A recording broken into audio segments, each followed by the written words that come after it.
Paul, what do you make of Keir Starmer's kind of...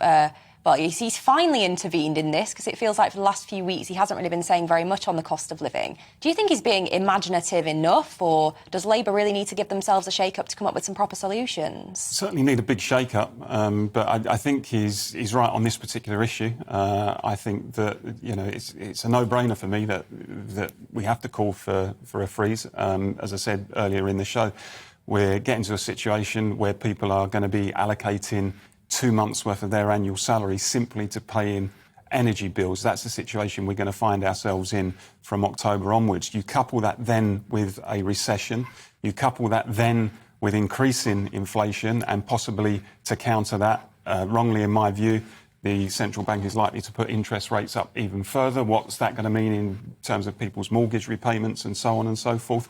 And we are in, I think, a bit of a tinderbox situation in this country. I mean, I don't think it's a stretch to say possibly a situation like the early 1980s when we saw riots in some of our cities, in Toxteth and Handsworth, for example, and in Brixton, where people were in a similar situation where many people were living in poverty.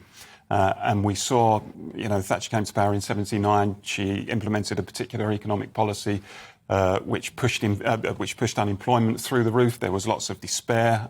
There were people struggling to make ends meet. There was a lot of deindustrialisation. And people won't put up with that forever.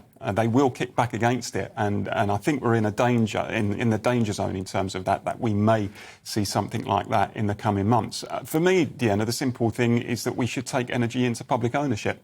You know, why should we necessarily be talking about caps in this sense? For me, something as vital as energy should be democratically controlled and publicly owned. It should be nationalised. I think there are some things that you do leave to the market, rightly. I think there are some things that you shouldn't leave to the market. And I spotted actually a tweet this morning from Dan Hodges, the commentator for the Mail on Sunday, who we've had on the show previously. And I think he was right. He said, if the major private utilities are unable to provide basic services to their customers at a price that is affordable, they should be brought under public control. Not handed subsidies, not bailed out. If the market fails, the state should step in and replace it. For me, that argument is sound, and it's absolutely right, and that should be done, I think, sooner rather than later. Arlene, it looks like you want to come back in briefly. Yeah, no, I want to come back at a couple of things. First, you were asking what practically can we do. I think government needs to look at energy efficiency, needs to look at a system of rolling out insulation to badly insulated homes. We need to be looking at what we can do practically, not just for the immediate couple of months, but actually for the next couple of years, because our energy efficiency is really, really poor. To Paul's point on nationalisation, I think it would just make the issue worse, frankly, because of the inefficiencies that would come about.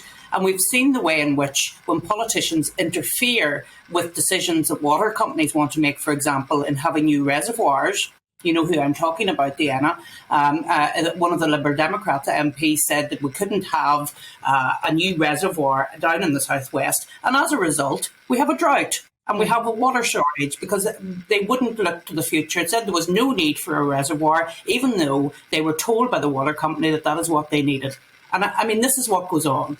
We need to have an infrastructure that is right for the 21st century, for the 22nd century, and not one that involves itself in NIMBYism, because that is completely wrong.